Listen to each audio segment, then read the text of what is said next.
What is up, everybody? Welcome to episode 21 of Beyond the Finish Line, a trail running podcast. I am your host, Joe Harden, a passionate trail runner and ultra distance enthusiast myself.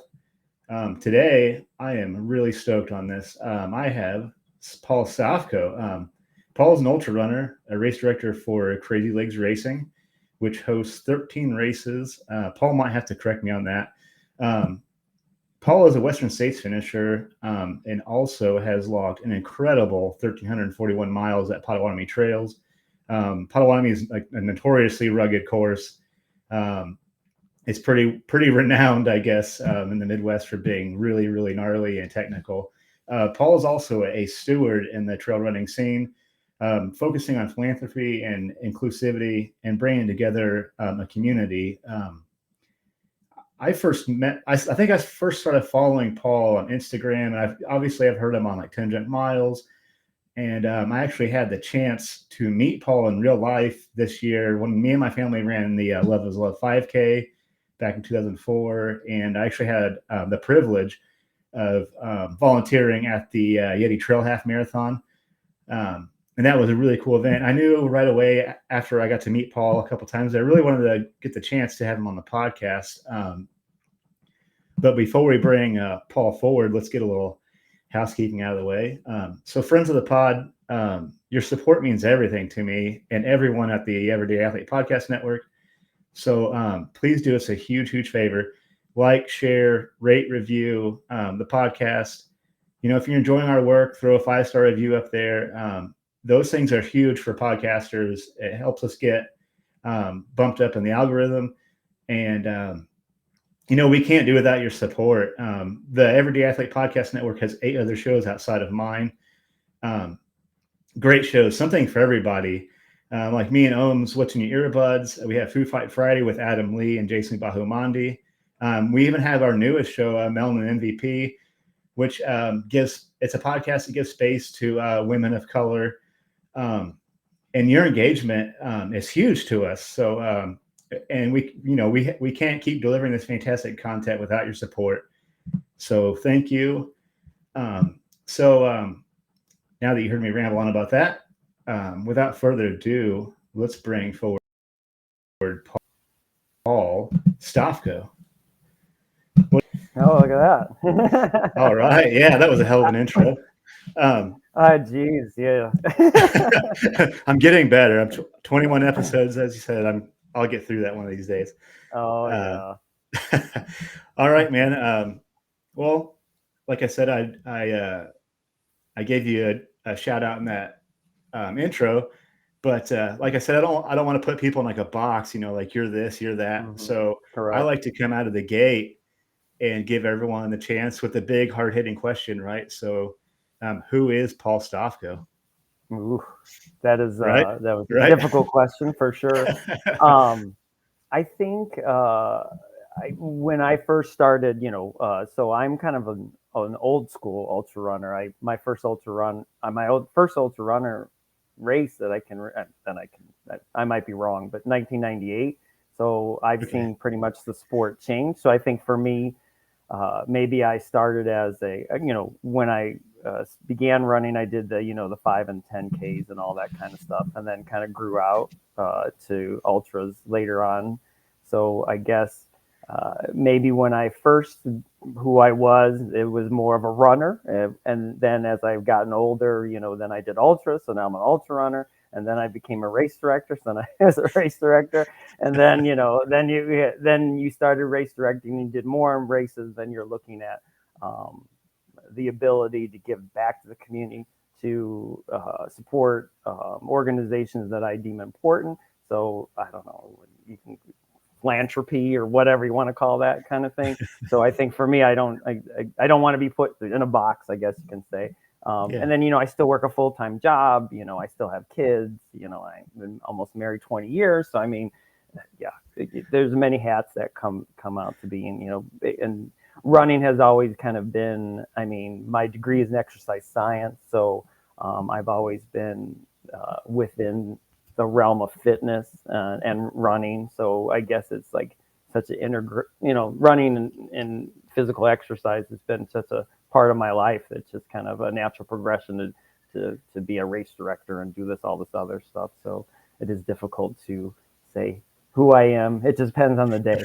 I totally agree. I think I try to think about that a lot. It's like, well, today, maybe today I'm more of a small business owner. Maybe tomorrow I'm more like, so it always, like you said, it always changes. And I don't want to wear one hat. I like to switch them out every once in a while. For sure. Well, cool, man. Well, thank you for that. So running, that's the common. Sure. That's going to be the common thread here, right? So you said running's always kind of been a part of your life, or maybe run us through your running journey first. Oh yeah, sure. So I can't say, from day one, but I started running when I was 15 years old. At the time, in growing up, I was a heavy set kid, pretty much all the way till around 8th grade. So 8th grade, I started getting more active, and then kind of got into more running around 15, 14. I only ran track my senior year, and I was god awful. So I stuck with it. So and then I ran I think I was a 400, 800 meter runner, and I always came in last. So that's fine, no big deal. So then I just kept on sticking with it, and then you kind of 5, 10K races every weekend. Into when I was out of high school. I did stay local to go to college for a few years here. So they do have a running club in town that's still around, the Calumet Striders, and they had a lot of races and social events. So I was pretty heavily involved in that. And then did the marathons and half marathons. And then I transferred out to Arizona, Flagstaff, Arizona, at Northern Arizona University to finish my degree. And then I found ultra running. So I have done some trail races, some short distance stuff, but then I really got heavily involved in the ultra community, which was like 3 people. so, yeah, this was 19. So this was 1998 when I went there. So we had very small groups. Ultra running was still fringy at that time. We heard of Western States. Leadville was probably the 2 bigger races that they would talk about. I trained for my first. I did a couple 50Ks and 50 miles, I think 98, 99. And then 2000, I did my first 100 mile and pretty much trained all the way up. And Flagstaff is high altitude, so we're like 7,000 feet above sea level. So it's a great, easy, place to train if you want to go do whatever. So I did a race. My first one was in California in 2000. And so I remember going into that being very cocky, very like, well, I trained hard. I was at altitude. I did all the stuff. And when I got to the 50-mile halfway, I was at 9 hours and 30 minutes. So I said, well, heck, I just got to run another 9 hours, 30 minutes, 19 hours, man. We're going to get this. So then the wheels came off. I got really dehydrated, was hallucinating. It was just god awful. And I think I ended up finishing 32 hours. So that tells you the second half was just a pretty bad in terms of that. But I did take after that, I had to take a couple of years off of doing the 100. I felt like, we did every mistake in the book in terms of that race. I was just, I look back on that and the technology that we had in 2000, at that time, I was doing handhelds were kind of going at that time, no fancy hydration packs at the time. And then aid stations. I know this sounds horrible, but they used to provide Advil just like the M&Ms that you see at the aid stations. And there was no rhyme or, you just took, well, you know what, if one's good, well, 2 should be great. So you never knew that you would probably get kidney failure if you kept on taking them at every aid station. But at that time, you're like, oh, it takes the pain away, just keep on going. And, headlamp technology and all that kind of stuff.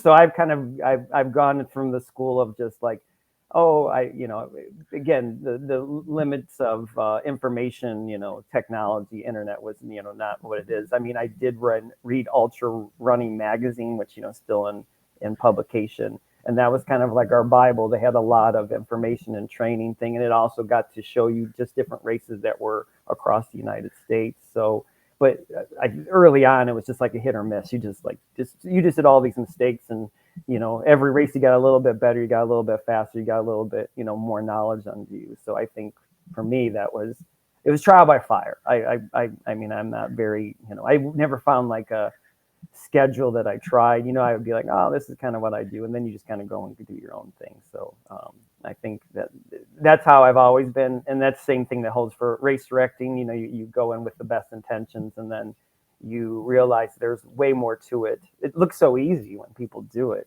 but then when you go behind the scenes, it's not that easy, and there's a lot of drama and permits and whatever that you have to get done. So yeah, I tell people, like race directing is just like ultra running. You got to just get in there and learn, and then hope you just improve as the time goes on. Oh, cool. Yeah, I'll be fully honest. I'm going to have like a ton of race directing questions probably. Oh, yeah, it's I think I've already told you, like, obviously it's like something I really, really wanted to get into. Like, and I'm sure that once I actually get in there, I'll realize it's way hard. Like you said, I'm sure I'll learn it's way harder than what I think it is, but it's something that I really want to try my hand at, hopefully. Oh, for sure. But, so you had, 1999 was your first ultra? Yeah, 98, I think. Well, 50K. Okay. Whatever. Some people are like, well, that 50K is whatever. Yeah, 50K is an ultra. All right, so it's fine. And but once you kind of jump into the 50 mile, then there's other issues, nutrition and stuff. So that 1999 was probably my first 50, and I'm trying to remember that. You'd have to look at ultra sign up, but I can't remember exactly what it was. But I know it was out in Arizona because I was going to school there, and gosh, I don't remember the race, but I know it still goes on. The Crown King Scramble, King Scramble, which is a very popular race in Arizona. It's probably been around for a long period of time, but that was my first either 50K or 50 miles at that time. Yeah. So that was back before you kind of alluded to, how much different things were then. Like I don't know. I was like listening to a podcast. We're talking about like the first ultras, like they actually would like duct tape their water bottle to their hands and like all that stuff. Yeah. They didn't have watches. So did you like something? I guess I want to ask is like, how did you like log your training like in a book, or like did you just kind of just run by feel, or? Like I'm so new to the sport. It's like I've always had data available to me, so I'm just like, I guess I'm always kind of curious how that was all done before we had access to this.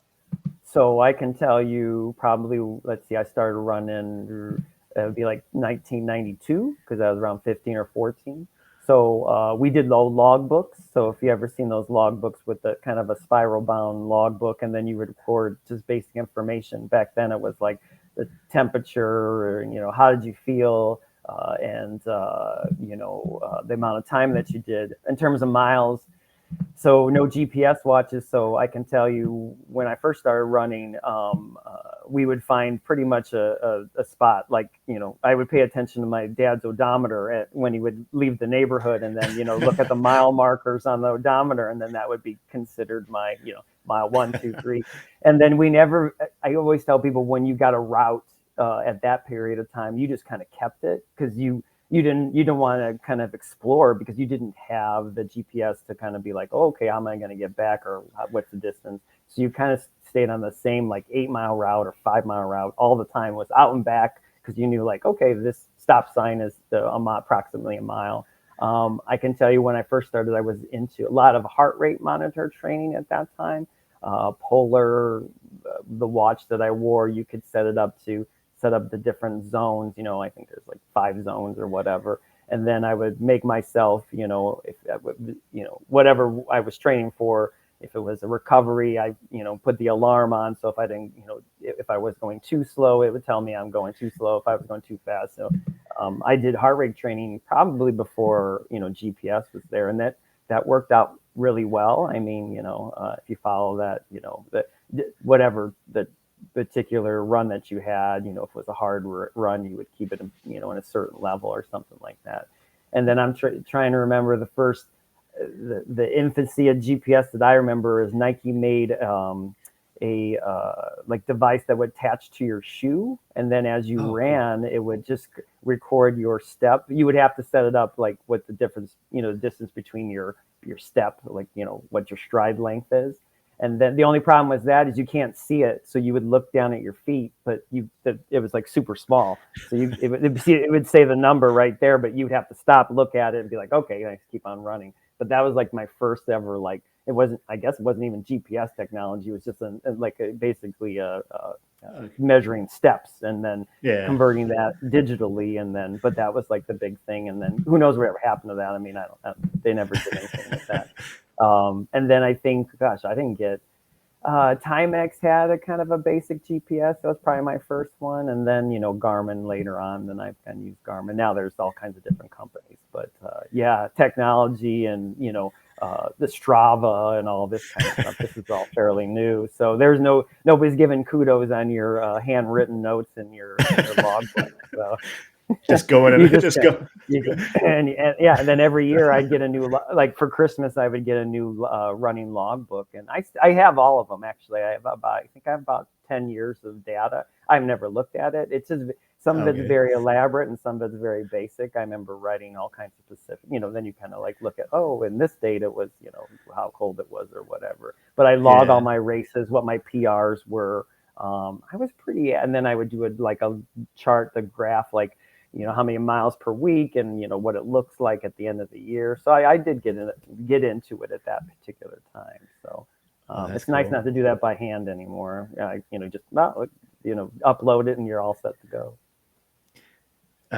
You just said you never really looked back at it, but I just wonder if like how cool it'd be to actually like go back and kind of thumb through some of those old training logs now, now that we're so like connected, like you said, it's like the joke is if it's not on Strava, it didn't happen, all that stuff. Yeah. But that's something I really want to do. I just haven't done it because I'm trying to be like somewhat deliberate on my training, but I really want to like challenge myself to like once a week, no phone, no watch, no nothing, just for one like good solid run, just to like I get so like caught up sometimes in like the data aspect of it, and like looking back at my times is like it'd be kind of cool just to like kind of break free of that and maybe go like actually start like a logbook or something too. I think that'd be kind of cool to try out.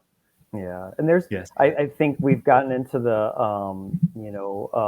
I do look back on maybe taking a look periodically because, that was the first, if you had a big race, for instance, Chicago Marathon or my first ultra, that would be, I was pretty adamant to write down my thoughts and feelings at that time. And you got to remember these boxes just like this big. I mean, it's like a day of the week, it's like they have 7 days. So it's like you'd write all this stuff out and, I felt great. My first mile was horrible. I threw up or whatever, something like that. But I mean, for ultras, then I got more, I would do more elaborate things or put pieces of paper in there to describe, at this mile, 10 miles or whatever. Because at that time, I always looked at for my racing, I needed to experience it, and then I would just adjust, what I ate or what I did, or I really did. I don't remember any time, asking questions to anybody about anything. I'm more just like, I'll just wing it and just see what happens. And then like, maybe I shouldn't eat, maybe, eating this particular thing at the aid station is not a good idea. I just had to figure it out myself. And then, as I started meeting different people, you realize like, oh, okay, they're doing this or their sports drink is this or whatever it may be. But I always felt like, and with nutrition or anything, it's like very individual for me. I mean, everybody has all these choices, but what works for you is, what works for you, but it might not work for me. So. Yeah, absolutely. I've kind of learned that myself. When I first started ultra running, I like went down these big rabbit holes on what's everybody eating and what should I eat, and then learned very quickly that I mean, everyone has like an opinion on what's right or wrong, but it's it's not tailored. Nutrition's not one and done. It's like everybody has their own things that work and things that don't work. And I had to learn a few hard lessons about that over. Jason says Oreos, Impossible Whoppers, and Klondike bars. That sounds phenomenal. Actually, man, Impossible Whoppers though, like 12 hours into something, like just a good hot Impossible Whopper or Impossible Patty. But so what's the biggest change you've seen in trail and ultra running since you've been a part of this sport? I can't say this is a good change, but I feel like when I first started, it was definitely a community base, because I felt like a lot of us were crazy and bananas, and people just didn't understand us. So you were very attached to those people that you did the races. I see that in some races, and then I do see I don't see that in some races. So I try to, I guess for me, when I do my races, that community is very important to me. So if I don't feel like I do a ultra and I don't feel that like welcomeness from everybody, then I might not do that race again. I think in the beginning, there wasn't many of us. So, so when you first started, it was like you run into these people, and then, I was running out west. So, California, Colorado, and those kind of different states. So you only had so many ultras. The calendar was very small. So I mean, you would run into these people, consistently at different races. So I think when we've gotten to the point where we have so many races, sometimes we maybe don't have that community or not that closeness. I mean, I'm glad that it has grown as a sport. I guess, I have growing pains. I mean, I'm glad people are able to do it, because you want to have a lot of variety across the United States. But I just feel like sometimes, the community, and I guess for me, that's the thing that draws me to the sport. Because I started off as like a road racer, and that was like just cutthroat. I remember the Chicago Marathon, and we had and I don't remember what year. I think I did it when I was 18. So probably the first year was like 94 that I did it. And then you're fighting for position to get to, this is like, you don't have any groups. It was like an all out run at that particular time. It wasn't like split up into like A, B, C type stuff. So it's like you would like you would push people out of the way if you got in the way of like a fire hydrant or something like that. And it's like, man, and then when I got into ultras, it's like you really didn't, everybody's like, we all have a common goal, is to finish. Some do it faster, some do it slower. So that's kind of what I enjoy. And so, yeah, I guess the things that have changed, some have been good, some have been bad, in terms of, like you said, a lot of the technology has adapted, a lot of the hydration packs have, those kind of things have been great strides. But, I guess I feel I'm the old man, I'm 49 years old. So I'd be like, well, back when we did it, we just, had a water bottle and, old clip, because I remember at the aid stations back in the days, we didn't have any like bars and stuff that were easy to chew. What they do is they would cut a power bar into segments, and then you would take that power bar, old school power bar, and you would hold it in your hand, and the heat from your palm of your hand would kind of melt it, so you can actually try to chew it and break it up in your mouth. I mean, that's just kind of how it was. I mean, you don't really have any. It wasn't very like, the stuff that we have now is great. Don't get me wrong, but that was like how it was. Just you toughened it out, you chewed it up, and you just kept on going. And like, all right, that kind of stuff. Yeah. So yeah. I mean, I see both sides of it, but yeah, I think for me, in terms of a race director too, I try to instill in my races, this is community. Though I really enjoy the overall male and female, I am there for that person that has never done a trail race, has never maybe, they're doing something that's very difficult for them, and our races are, bananas. Some people, we go through water, we do all kinds of crazy stuff.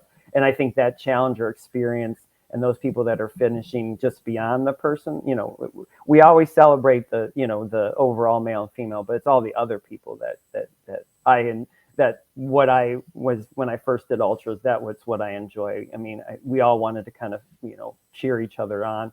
So like, I know when I became a race director, that's what I wanted still. I wanted like a chill atmosphere.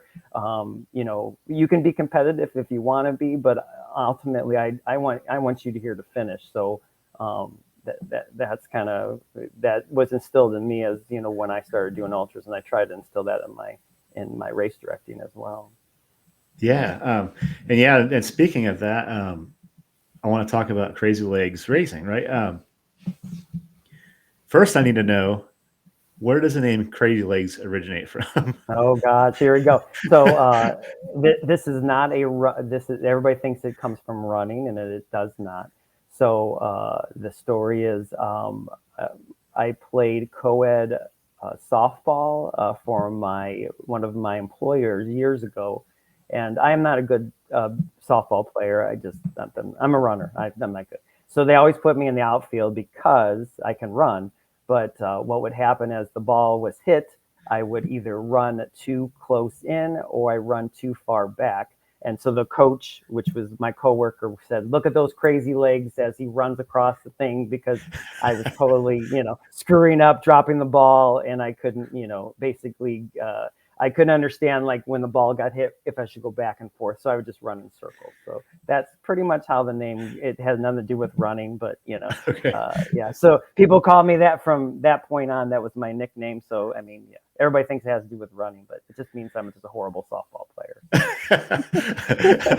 I love that. I like the logo too. I just assumed maybe the running thing because the logo is like, no. Yeah, it's like, so I really like, that's cool. That's a great story. Yeah. So yeah, I know people are like, it has to do with running. I mean, I do ultras, but no, that was just kind of like, I'm not skilled in everything. I told people, I was like, I'm a good runner.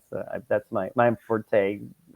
I still, my son plays baseball and stuff like that, but I always tell him like, he doesn't have to be like me. You can do whatever you want to do. But the team sports was, I ran track, but that's about, but it's fairly individual as well, because, you have the event. So I didn't participate.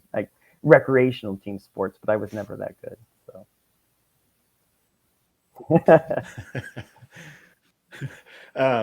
So you kind of touched on like your why for Crazy Legs, like why you Mm-hmm. race direct. But tell us more about that. Like it's not like one day, like you said, it's really difficult to Mm-hmm. RD a race. So it's not like one day you just boom, you had a race. So tell me, like kind of what led you down that road? What led you down that path? The first race that I was ever involved in, again, my company had a 5K that they wanted to put on. So they're like, "Well, you're a runner, you can do this." And I'm like, "Well, sure, I guess." So I had ran, there was, I think it was like 2006 or so at that time, maybe 2005. And I had ran for a while at that time.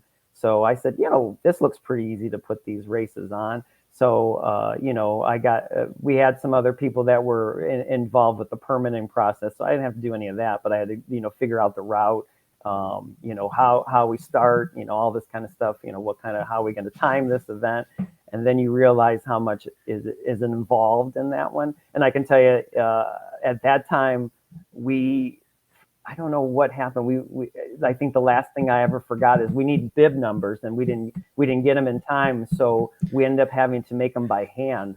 So we ended up taking pieces of cardboard and make them into like rectangular shapes and handwrite and hole punch them on 4 hole punches to make them. And I'm like, there's got to be an easier way than that. Then you found out like some, like road ID at the time. Later on, we found out, if you road ID, you can buy them from there or whatever like that. So it was a lot easier then. But that's one thing that you didn't realize. And then I did enjoy that, even though it was totally screwed up probably a lot of different things.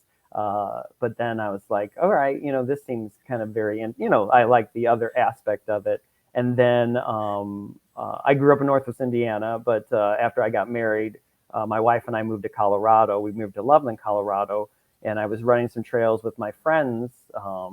and the place is called Devil's Backbone Open Space in Loveland, Colorado. And he said, somebody should put a race on here. And I said, you know what? Heck, I could do this.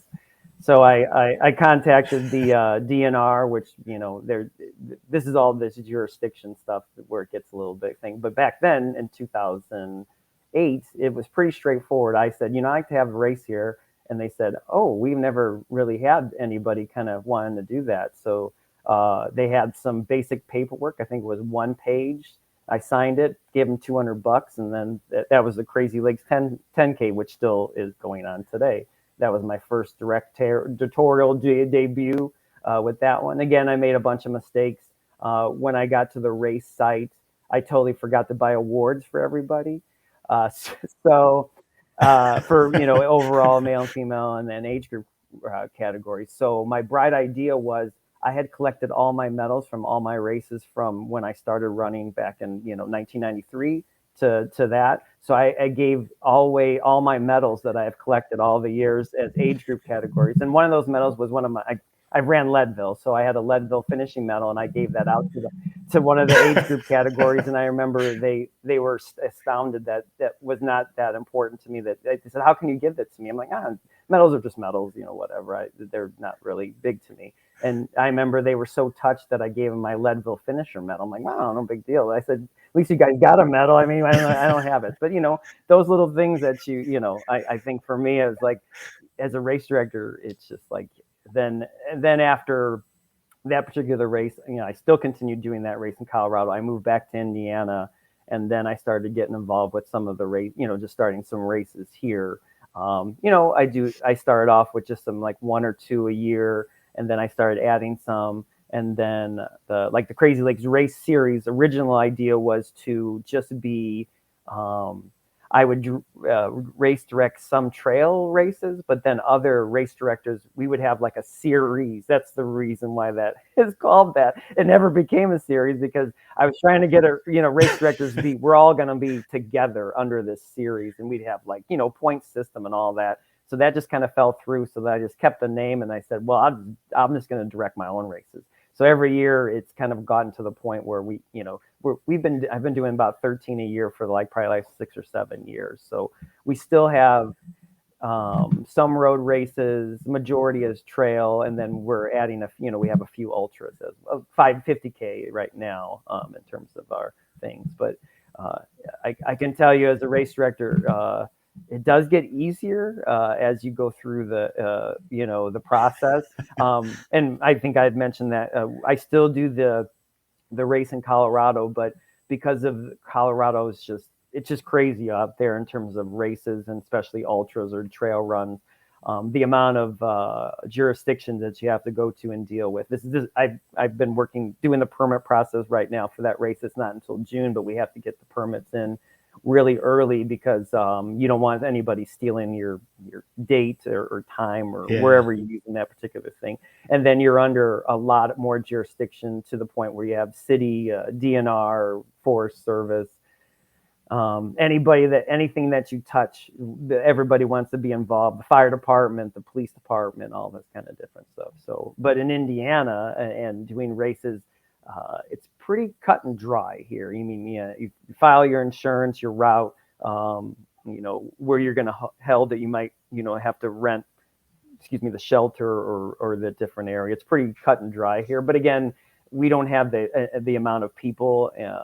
Colorado is very protective of their resources there in terms of their trail systems, which I agree. They just have a tremendous amount of usage out there, and it's multi-use. It's and some of the podcasts that you've heard now, they're very, in terms of Colorado and some other places that are becoming very popular with races, they're cracking down on races because they don't want to have as many races within a calendar year. So there's going to be a lot of, maybe like, for instance, my race has been going 16 years, but that doesn't guarantee my permit will be approved. I just get it in as soon as I can. I have a little bit of, because I've been doing it so long, people know, this guy's not going to, screw up the trail or create switchbacks or whatever. But, they're limited resources that they have out west. So it definitely, you really have to, get your stuff in. Where Indiana, it's kind of like, our trail systems are always loops or something like that. And most of the the parks that I work with, they're just glad anybody's coming to use the park. I mean, a lot of these parks, when I started my race, I did, I had been to none of them, and I said, well, this looks good on the internet. So I would just be like, contact them. We want to run a race here, and they're like, okay. And then I'd figure out the route later because they're like, well, I don't know. I remember when I first started directing in some of the trail races, they didn't even have paperwork to like. So then I gave them my paperwork that we had in Colorado. I said, hey, you can take this and copy it. So it was funny because the next year it was verbatim, and they just changed everything that had to do with Indiana. And they're like, yeah, here it is. I'm like, wait a minute, I gave you this before. You better get some discount for my permit process. But it's funny, like, and now they're like, we've worked with them so long, most of all the different counties. I just come in and I tell them, this is what I want to do. And then it's interesting because they'll sometimes come to me when they have different events and stuff, and they say, well, what would you do for this event and that event? I'm like, oh, okay, well, this is how you run it and that kind of stuff. So it has been a good partnership. Everybody's been really nice in terms of Indiana, all the parks departments and stuff like that, because it does bring a lot of people. And we had an issue this year for we have a race coming up Saturday, which is a park that I never used. I was never intending to use, but the park that we originally were going to go was all booked up. And I'm thinking, did I bring more of these people to the park, and now they're taking my dates away from me? So then I was like, I don't know, that's not nice. I mean, they're like, they're happy to have the, more rental fees, coming in. But I'm like, man, this is a park that like the usage was so low, but then we would have races there every year. And this is the first year that they've never been able to accommodate a date that I asked for. So oh wow! So that's a happy. We always want more trail runners, but I mean, don't be taking this is like I had the course all marked out, and when we went to this new park, I never been there, so I literally had to go I had to set up the race, and I'm like, okay, we're going to use this park, but I don't really know originally I called the road race, and then I get there on Christmas Day to do some recon, and I found out there's not enough road to make this race even happen. We're going to have to go on the trail. So I had to actually change the name of the race, on the signups, and say, never mind, it's going to be 10%, road and 90% trail, and we're just going to have to do loops course. So road-ish run. Road-ish, yeah. So yeah, now it's trail run, but I mean that. I think, and with race directing, the thing that I think for me, it's that passion that you bring it. I think when I do my races, I kind of think of uniqueness, just like I'll see something like cool, like we have the Bigfoot or something. So I'll buy something Bigfoot-ish or something like that where, I think everybody says, when you're a race director, everybody sees a little piece of you in your race. And I think that's true to me. Like, my whole thing is, I want you to have fun. I don't want you to deal with, like, it's not, it's competitive to you, but we're here to celebrate everybody. And we're glad that you're here. And that's it. I don't want this. I want this atmosphere just like there's a lot of joking and laughing and talking about, like, you just ran through a pond. I mean, how the hell can you take that seriously? I mean, come on. I mean, or you're running in the water and you're like, I always get that we have a race that we go through a pond at the end in the summertime, and everybody always asks me, well, how deep it is. I'm like, well, I'm the race director. I don't go through it. Because the first person that goes through will decide. So when that first runner comes through and he falls like under, like goes under, I'm like, well, that's really deep in the middle. So go to the right or left. Because they're like, well, don't you go? I'm like, I'm not going to the pond. I'm the director. I'm just telling you what to do. But I think when you come out of my races, I hope you just have a good time. I mean, that's what and we don't have, I think we're, in terms of averages and numbers, we're between 30 and 40 in terms of people that we have. And we'll have some big races that have 100, but I like that small uniqueness to the race. So, we have people that keep coming back, and then we have new people that come in. So it's, and I'm at that finish line. So all our races, we do old school timing. We do the old, you saw it, Joe. We do the stick timing, man. And that is old. That's 1980s, baby. But I know people, love the chip timing, but what I always tell people, this is the thing that I like about, I'm going to be the person that, sends you all the emails. I'm going to be the person at the finish line handing you the stick. So I know what you went through. And the funny thing is, people like, are you the guy that sends the emails? I'm like, yeah, I'm the guy that puts the emails out. I pack the bags. I'm folding your t-shirts. I'm doing your timing. I'm doing you're sending the emails out when we're done. I take the pictures, that, hey man, we got a one-man operation here. I mean, we have some volunteers, and I think that's nice because I get to see, like, I'm not this guy that's going to sit on the sidelines and just like, let somebody else handle. I mean, I love my volunteers and they'll definitely help, but I want to see the finish line. I want to see the struggles. I want to see the crying, when people like, get very, like, I've never done a half marathon and I do a half marathon and, they're emotional. It's like, this is what you do for race directing. Maybe it sucks to mark the course at 4:00 in the morning and you didn't get any sleep, but damn it, when they come to the finish line, that makes so much of a difference. Like, God, I don't know, you spur somebody to do something that they thought impossible, and maybe that will translate to everything in their life. I mean, Jesus, what kind of goddamn job that you can do like that? I mean, that's just, I don't know.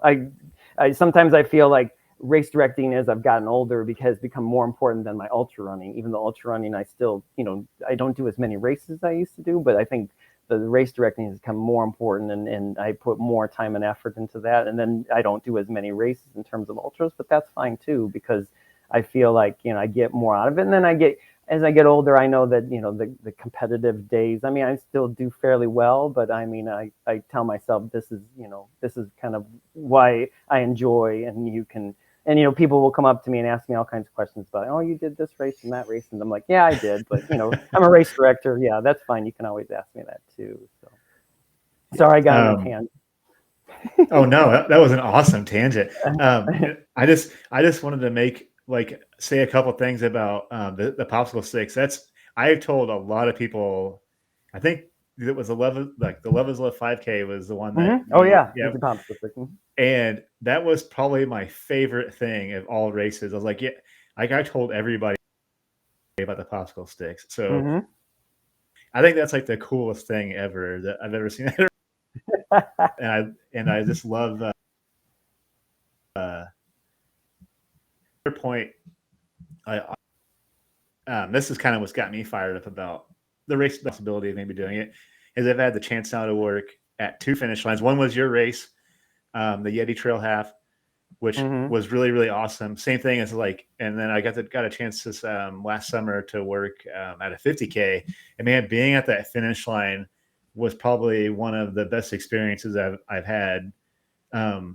Probably even more so than crossing my own finish line. I just like you say, you see people cross the finish line, and like you get to see people do like their first trail race, like their first ultra, and that got me like really fired up. So yeah, I totally agree with that. Yeah. So yeah, what do you have this week? The drama for your llama. Yes. I love that.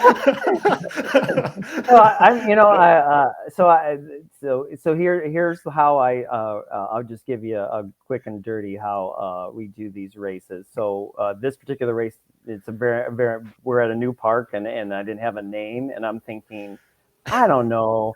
Well, let's see. I don't know. And I like llamas. So I'm like, you know what? And that sounds like a great, kind of thing. So yeah, there we go. The funny thing, I can tell you, I don't know how the llama story got in, but when I lived in Colorado, my wife and I were looking at to be raise alpacas and llamas. And I was like, oh, and we went and actually did some volunteer work where they shave them, for their, fur or whatever. I don't know what the technical term is.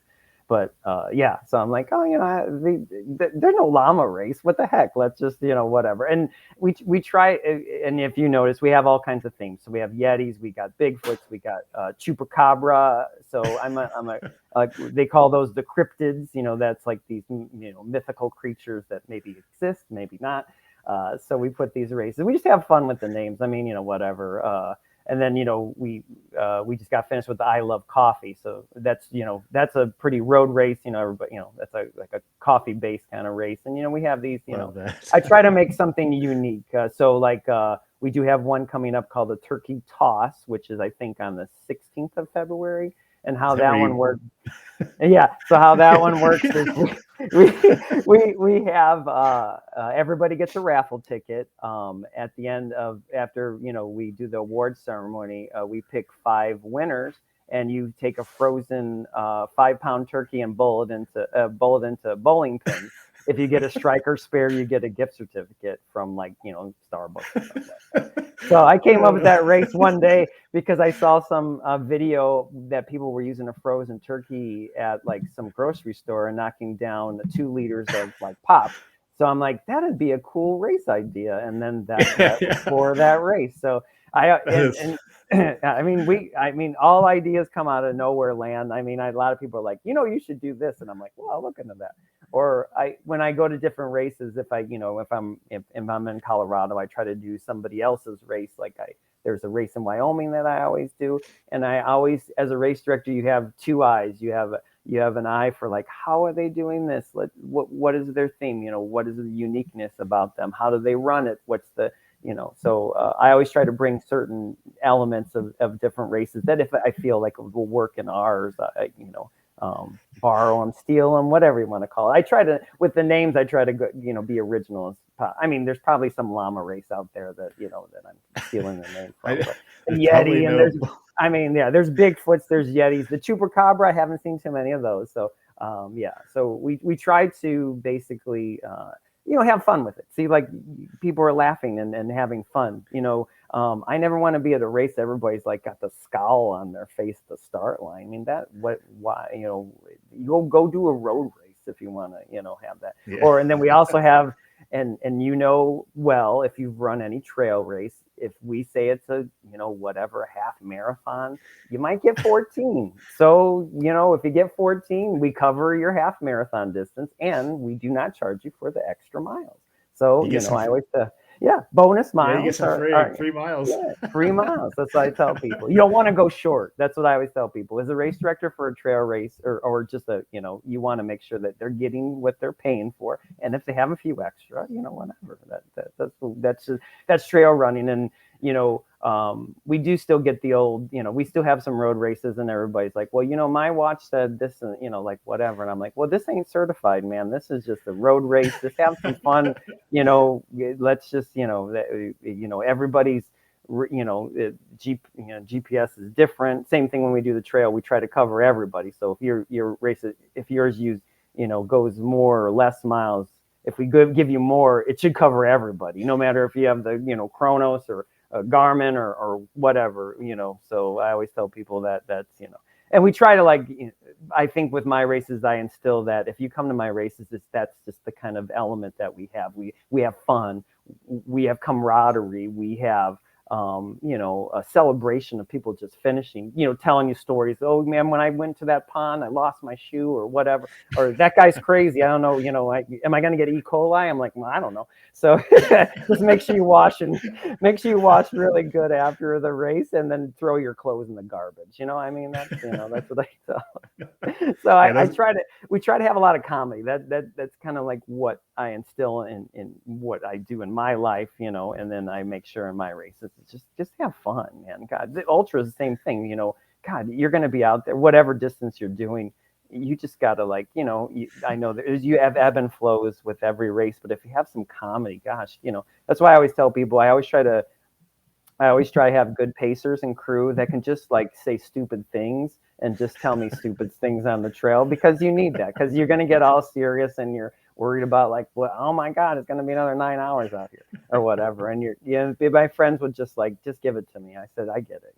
Just let me, you need to laugh. Cause I mean, you're doing something crazy, if you're doing an ultra, I mean, come on. Yeah, it's a wild thing, isn't it? It's a wild, and that's why I like, aid stations and stuff. People that have fun, aid stations with, loud music and people crazy. And, I mean, I'm not all into the alcohol and drinking shots, which some people do at but some of the aid station attendants are doing that. I mean, that's their own thing. But, I like that funness and laughing and, because you come out of that aid station like a renewed person. I mean, and you've worked, when you work in an aid station, you gotta, if you're Debbie Downer over there and they come to you, I mean, they're probably gonna quit at that aid station. You need to be like, listen, you can do this. Just one foot in front of the other, give them some laughter, give them everything that they need, they're, enough hydration, things to eat, those kind of different things. And when I worked aid station, that's what I want to do. I don't want to be like, you can be super serious, but you got to understand, like, these people need to go, you're doing something very challenging, and say, listen, you can do this,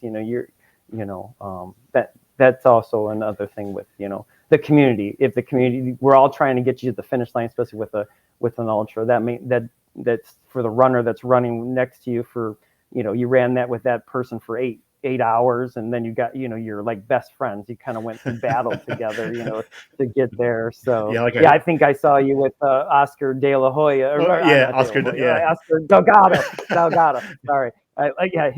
So I mean that, you get to know those, and I think that you don't get that in any other races. You're not going to run a road race and carry on a conversation during, when you're running that fast. But when ultras, you got 10, 15 hours in the dark. I mean, I don't know. I try to, I want, sometimes if I'm not talking, I just let my pacer just tell me like the craziest stories, just to kind of keep my mind off of it, for sure, So I mean, that's kind of, that's why I think I enjoy race directing and as well as ultra running, because you just have that, community has always been a big thing for me. Yeah, shout out to Oscar. If you ever need to pick me up at 3 a.m. when you're just really not feeling very good, there's no way you can run with Oscar for more than a couple miles without absolutely like losing your shit, because he says the most off the chain things constantly. Yeah. he's Correct. the greatest. Correct. It's like a trauma bond, right? That we all have. Sure. The great thing last year, I finally, I always talk about my races, and he came to my tombstone. We have a tombstone 30K and 50K in March, and he came. It was the first race I've known him just from doing Scotty's races and stuff like that. But he finally came to my race. He goes, "Oh, you do a really good job," and I'm like, "Wow, that's just a compliment," because cool. Oscar came and I guess he's coming back to the tombstone this year. And I think he might do in the 50K. Yeah. So it's one of those things where that always makes you feel good when you have, people come to your race, especially when you start dabbling into longer distances. You have that, you have that crowd that is, wants to kind of see what you got going on. And, it's nice to get that, like, oh, you do a good job. As a race director, you're always looking for, like, give you the thumbs up. I mean, there are people that are just we have many stories as a race director, just, crazy things that happen, but I mean, that's just part of being a race director. Are you going to dress up as Doc or Wyatt for this? I'll do Doc. Yeah, so I was Doc Holliday last year. So what I'm trying to do, and I don't know how I'm going to do this, but I had this envision that I would have somebody bring a horse, and I would get on top of the horse, and then I would start. But then I thought, if I scare the horse because I shot like the gun to get it start, whatever, that I would, like, he'd buck me off, and then I'd be like, incapacitated or land on my head or something. So I don't know. Maybe. So we have it at a place where I don't even know if they allow horses. So but that was my envision for this year. Like, if we can get somebody, all I need is a horse just for the start, and then they can take it away. But I thought, well, that'd be cool. Just bring this thing. I'm like, all right, and I, ride them off, and I can lead them to the, like, I can be the pace setter with I'm on my horse as Doc Holliday. But yeah, who knows? So yeah, if maybe we can find somebody with a horse. That would be awesome. That would be that would be like a class. That'd be my kind of race where we do these kind of weird things. Like, okay, I'm gonna dress, like when we have different events, like when we have the Bigfoot, we do have a Bigfoot costume in like our crawl space, and my friend always dresses up sometimes for our race. And he's like, "Do you ever clean this?" I'm like, "Hell no. That thing's been in the, I think it's dry clean only. I just bring it out every time. It's a Halloween costume from like 15 years ago, and I bring it out." And he's like, "Gosh, this thing still smells like the last." I said, "There's probably dirt from the last time that was on there from 10 years ago." And he's like, "I'm like, I'm not getting it clean if I fall apart." But, it's just like that. And then I remember he would walk around the course, and we used to have a Bigfoot was shorter instead of being a half marathon like it is now. It used to be like 5 or 10K. And how we did that was to make it unique is, like, we would have him roam around the course. And if you got a picture with Bigfoot on the course, you'd be entered to a raffle to win prizes. Oh, that's And cool. so that kind of brought the element of like the leaders are not going to do that. So, good luck to them. But the people that are just running slow or walking, they can take and stop and get pictures. And then you bring me the video evidence, as they say, at the end of the race. And then I give you the thing, and we'd have like gift cards, So, I mean, that's when you're trying to incorporate people, again, we're always honored to have really fast people, but we want the other people that just want to have an experience and give them the opportunity to do like some fun thing like that, take a picture of Bigfoot, they're just enjoying the trail out there, and heck, they might win, a gift card or something like that. Oh, that is so cool. That's amazing. Man, thank you. I have a question. There's something that struck me today. I won't lie. I was like kind of looking through your ultra sign up, and man, you've done a lot of races. Like you said, you've been doing ultras for 20 years. Mm-hmm. And something that really stuck out to me is you have one DNF. And my question is, to me, that tells me a lot about like your mental toughness. It's like a mental toughness piece. Could you speak to that? Like, man, I guess I'm just like super blown away by that. Yeah. So my one DNF is the Potawatomi 200 miler. So yeah, which I did 180 miles that year, and I can tell you, for some reason, it was just a bad series of either. I don't know if I mentally was not there. Physically, I was fine. It was just, I don't know, at that particular time. And, I've been on the course so much. I thought if this is going to be the first DNF of my whole career, then let it be. And I think it was actually, for me, just good to have it. I mean, then you don't have to have this thing like, you never had a DNF. Well, now I do. So I can tell you, like, as a child, my father, who's still alive now, he was and he still is just a very grit and a determined individual. Maybe not the emotional person that some people would like as a father. I mean, my dad didn't hug me and tell me I love you, but that whatever. But a good story I always tell everybody about, like, my grit and determination with my father. We were doing some construction on the house or something and cutting something. I can't remember, a piece of wood or something. And as he was cutting, he had his finger kind of holding the wood steady or something. And he cut through his finger with the saw or something. So he stopped. He took a roll of paper towels and wrapped it around his finger. And then he put duct tape on top of it. And then he went back on the ladder and just kept on doing whatever we were doing. So that's the kind. So, and that was when I was like 10, 11 years old. So I always tell people, if that's a story that doesn't tell you, like, this is the way it's gonna, this is how it is, and that grit and determination that I have in my races, I could definitely attest to him.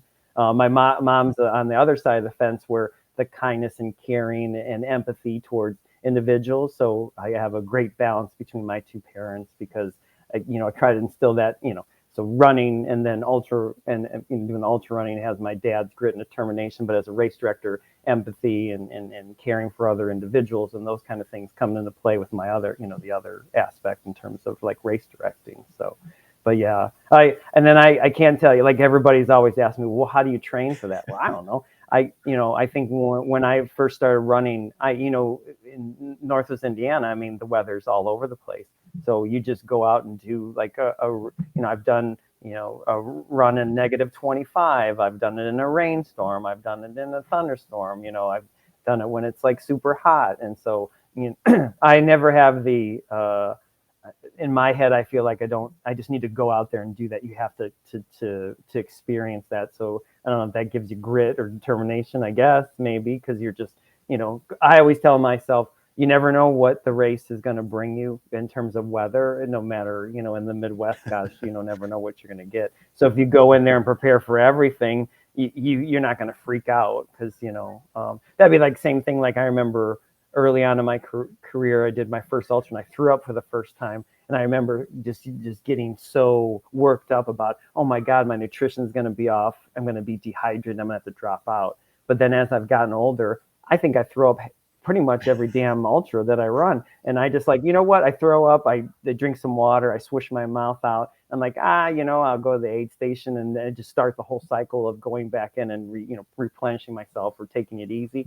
But, that comes with experience. But when it first happens to you, you're like, oh my God, what am I going to, if I threw up, now I can be, there's sometimes where I'm like, I'll have some of the aid station that doesn't agree with me. I'll just like projectile vomit right out of there. And then I remember my pacer, he was like a new pacer to me, Brian, shout out to you. I decided to chug a Red Bull right before like we got to right after the aid station, and it was nighttime. And I remember it just settled in my stomach wrong, and I just like threw up, just like projectile vomit next to him. And he's like, "Are you all right?" I'm like, "Yeah, let's go." And so we just like, I just get whatever. And I think that's just you those instances that made you probably scared when you first started. As you come with experience, you're going to right the ship. You just got to go out there and do that.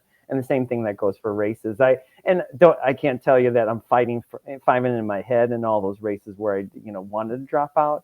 And there when you get to these like longer distance, like the 150, 200 milers, there's a lot of like mental, like really just, you're just kind of out of it and your brain's not really working that well. And you're just like, people are talking to you, you don't know what the hell, you don't even know what day in. And then, the Potawatomi in particular, that's when you start your marvel. Like I've seen things, just crazy stuff. And I keep on telling myself these, I remember in the 200 miler, the leaves came alive and they had little like teeth and like eyes at night.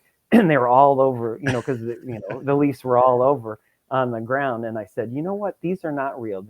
These leaves don't have little teeth and they don't have eyes. And I'm just going to keep on running. And I remember I've had hallucinations where I swear to God, I hear an aid station, like, cowbells and people screaming. And then I get over and I turn, down the trail and there's absolutely nothing there. And I'm like, man, that's like the weirdest, of all the things to think that there's going to be an aid station as you go, around the bend. That stuff, and again, when we first have the hallucinations, you're freaked out about it. But now it's like, I've been there and I know this is not real. I know my mind's like, we're losing. We haven't had any sleep for like, 2.5 days, So I think for me is like, I just keep on going and I just say, sometimes you use like, let's do the math. Like how many miles did I have left? And you're so like out of it. You can't really figure out like, oh man, I don't know, what am I on or what loop or whatever. So do that. But then usually when you get pacers, the pacers will, there are two things. Like I'll tell them like, listen, I don't need to talk at all. I just need you to be in front of me and then just guide me. Cause usually it's the middle of the night. So I just said, I will follow your feet. And then I just stare at their feet and I just go whatever, and I try to like, let them, dictate the pace, not killing me, but just like dictate the pace to keep on going. So I don't know if there's anything in particular that I could do for like mental training. I think you just got to get out there and do it. And then, there's just going to be moments that I think a lot of people, and then what I always do is like, when I get to where I'm having these issues where I want to quit, I always tell myself, do I have a broken bone? Do I have a major stomach issue? Do I have all this other stuff? If I don't, then what, there is no reason I should stop. If it's just like a bad patch, you just got to keep on going. I don't, and that is difficult for a lot of individuals. I mean, it's tough because, when I dropped out of mine, it was just a pure mental thing. I think physically, I probably would have been able to finish the 200. I probably wouldn't have been able to finish within the cutoff time, but I probably would have finished it. But then I started to think about like, all my pacers have been here like for 2.5 days. And then you start thinking like, hey, man, these people have taken their time out of their busy schedule to come in here. Do you want me to like just molasses, 2 more loops is 20 miles. I mean, but it's going to be another, like, gosh, who knows, like 12 hours or something. And I don't really want to put my crew through that. And then when we'd finish, I wouldn't be an official finisher anyway. So you kind of weighed those things where, probably when I was younger, I was a little more like about me, I need to do this.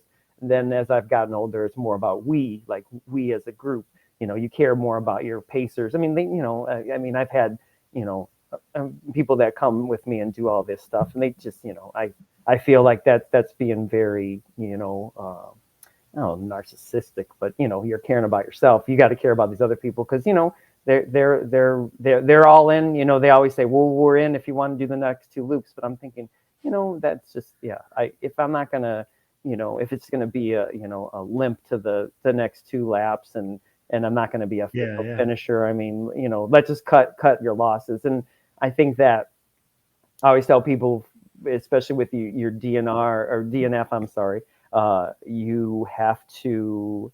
There was a good 2 weeks where I felt like really crappy, and I told myself, let's let you like sulk for two weeks, but then after that, it's like it's over, it's done. So then, for me, and you just you need to get out of your system. And I did go back and do a 200-mile. I think the year after, and then I was my redemption, and then the weather was worse. So if you're looking to give you a picture, well, the picture that you posted for this podcast, that is from that particular race where that was my redemption year, and it was like worse than the year that I DNF'd, because it was like just a sloppy mess from hell. And there's so much stuff that went, you know, that race was just like a pure, like, just you got to finish it, because you're coming back off a DNR or DNF, and you want to make sure that you would finish it. And I know the race director, Mike, there, what he does is for the 200 miles, we get a jacket with our name on there. And he told me, like, at mile 170, he has to he has to go to the printer that's in town and actually put your name on that jacket. So he is taking the fact that you're going to finish this race, even though you're 30 miles out and you might not finish. But he said, I knew you're going to finish this race coming after you came from dropping out. And I told the printer, go ahead and put his name on there. And his jacket was ready to, you know, when I got to the finish. So, I mean, love that, man. That's, so, you know, and, you know, and then I most every race now, you know, that mentality. So I think from dropping out of that race, I learned way more than probably would have if I tried to like gut it out and finish it. So I'm not glad I dropped out, but I'm glad that all the things that came after that. You really have to kind of take, you know, you're looking at your ultra running career or something and say, you know what, this is not so bad. It's not the end of the world. And you just go on, and you just have to, like, okay, you just adapt. And then the next time I came back, I did finish. And so, you know, it was, you know, even worse. And then I was saying, well, if I can get through this, the worst of the worst, then geez, I can, you know, when the course is dry, it's going to be a piece of cake. So cool, man. Yeah. Thank you for that. So grit. Well, hey, Paul, I don't want to take up a whole bunch of your time. This has been amazing. I'm definitely have to have you back on. I say that to a lot of guests, but man, I didn't get through them. Now it's like every time I interview somebody really, really cool, like I always end up with just more questions than I had to begin with. So I appreciate you coming on, man, and sharing all that with us. You're going to crush pot this year. And thank you, everybody, for listening and tuning in. And Paul, thank you so much for coming on, and I will see you all next time beyond the finish line.